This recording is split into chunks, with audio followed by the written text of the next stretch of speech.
تو پھر اگلے کچھ ہفتوں مہینوں میں یہ پی آئی اے کو اونے پونے داموں بیچ ہی دیا جائے گا۔ بہرحال دوستو، میں بطور عام پاکستانی اس خبر سے بہت افسردہ ہوں، کیونکہ میری جنریشن یا مجھ سے ایک جنریشن پہلے کے جو لوگ ہیں، انہوں نے پی آئی اے کا جو کمال عروج دیکھا ہے، وہ اپنی جگہ ایک مثال تھا۔ کبھی پی آئی اے عام پاکستانیوں کی آنکھ کا تارا تھا۔ یہ کہنے کو تو صرف ایک قومی ادارہ تھا، مگر اس پر ہر پاکستانی کو، خواہ اس کا تعلق پاکستان کے کسی بھی علاقے سے ہو، پاکستان میں رائج مذاہب میں سے کسی مذہب سے اس کا تعلق ہو،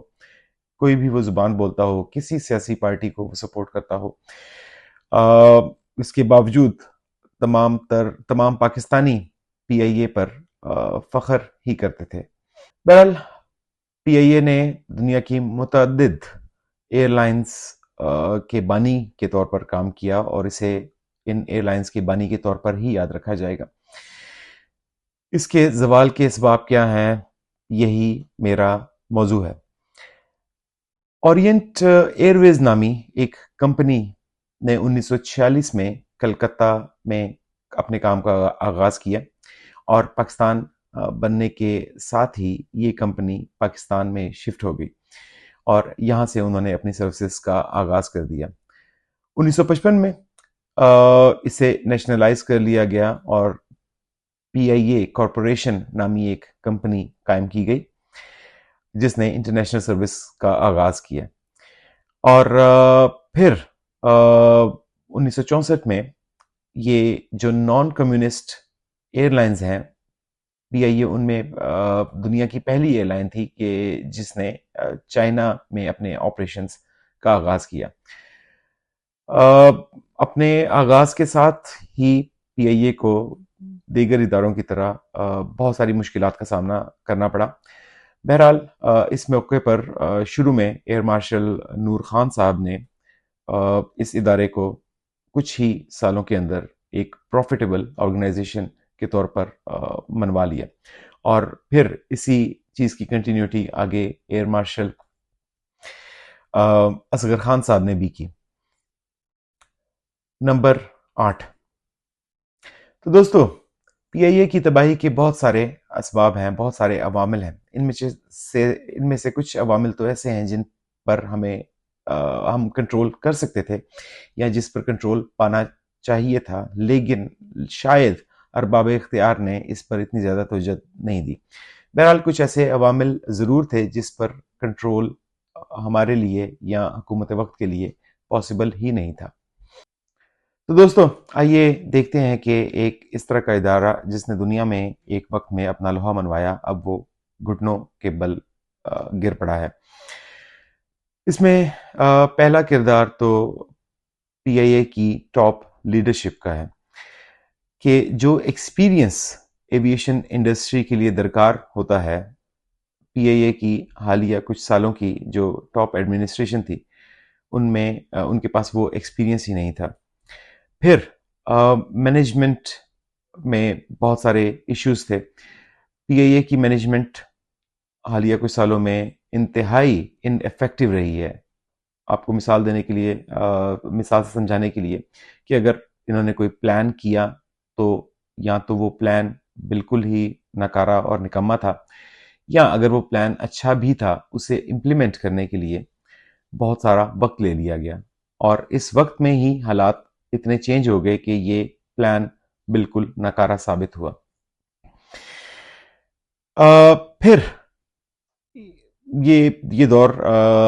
ڈیجیٹل میڈیا کا دور ہے، یہ دور ایڈورٹیزمنٹ کا دور ہے۔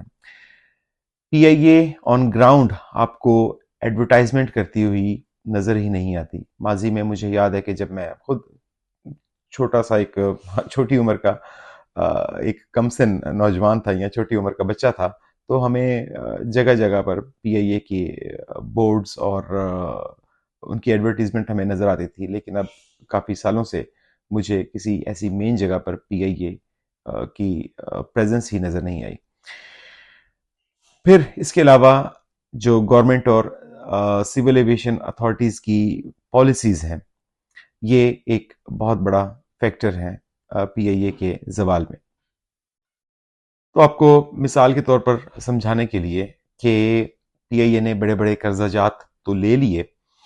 لیکن گورنمنٹ کی جانب سے انہیں جتنی سپورٹ درکار تھی وہ سپورٹ شاید نہیں مل پائی۔ اگر اس کا آپ کمپیریزن کریں وابڈا کے ساتھ، وابڈا کو ہمیشہ سپورٹ کی ضرورت ہوتی ہے اور حکومت وقت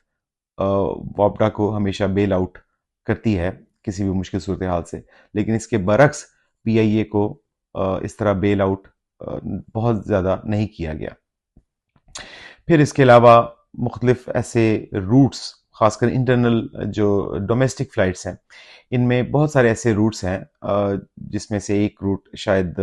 بھاولپور کا ہے اور دوسرا سوات کا ہے، یہ زیادہ نمایاں ہے کہ یہاں پر آپریشن کرنا ہمیشہ سے پی آئی اے کے لیے خسارے کا سودا ہی رہا ہے، مگر کیونکہ اس کی وجہ یہ ہے کہ ان روٹس پر جو مسافروں کی تعداد ہے وہ بہت ہی کم ہوتی ہے، اور یہاں پر جو اخراجات ہیں جو کہ یہاں کے ایئرپورٹس پہ آتے ہیں یا ان فلائٹس کو یہاں تک لے کے آنے میں آتے ہیں، وہ بہت زیادہ ہیں۔ یہ ایک صرف اگزامپل ہے، اس کے علاوہ بے شمار آپ کو اگزامپلز مل جائیں گی۔ اچھا دوستو، یہ سارا ڈیٹا جو میں آپ کی خدمت میں پیش کر رہا ہوں یہ مختلف ریسرچ پیپرز ہیں جو دنیا میں پبلش ہوئے ہیں بڑے بڑے جریدوں میں، اور یہ ڈیٹا میں وہاں سے آپ کی خدمت میں پیش کر رہا ہوں۔ اگر آپ میں سے کسی کو مزید انفارمیشن اس ڈیٹا کے بارے میں درکار ہو تو آپ مجھ سے رابطہ کر سکتے ہیں۔ پھر فیول پرائسز دنیا میں بہت زیادہ فلکچویٹ کی پچھلے کچھ سالوں میں، اور عام طور پر فیول پرائسز اوپر ہی گئیں، لیکن پاکستان کا ایک بہت بڑا مسئلہ یہ ہے کہ ہماری جو کرنسی ہے وہ سٹیبل نہیں ہے۔ کرنسی کی ڈی ویلیویشن اور ساتھ ہی اس کے ساتھ فیول پرائسز کا انکریز ہونا، اس نے ایک ڈبل سارڈ ایج کے طور پر کام کیا اور پی آئی اے کو تباہ و برباد کر دیا۔ دوستو، اس کے علاوہ پی آئی اے کے پاس جو جہاز ہیں وہ بہت ہی پرانے ماڈل کے ہیں، ان کی فیول ایفیشنسی کم ہے۔ جو جدید جہاز استعمال کیے جا رہے ہیں اس وقت مختلف ایئر لائنز کے پاس ہیں یا دنیا میں موجود ہیں، اگر ان میں آپ ایک ٹکٹ ان کا ایک بائی کریں تو اس ٹکٹ کا یوزلی جو 30% ہوتا ہے وہ فیول کاسٹ میں وہ ایئر لائن استعمال کرتی ہے، لیکن پی آئی اے کی اگر آپ فگرز دیکھیں تو یہ جو فیول کاسٹ انہیں پڑتی ہے وہ 40 to 45% آف دا ٹکٹ ہوتی ہے، اور اس کی وجہ یہ پرانے انجنز ہیں جن کی ایفیشنسی بہت کم ہے۔ پھر ماضی میں 9/11 کا واقعہ ہوا، اس سے پوری دنیا کی جو ایئر انڈسٹری ہے اس پہ خاصا اس کو فرق پڑا، اور پی آئی اے کو بھی یہ استثناء حاصل نہیں تھا،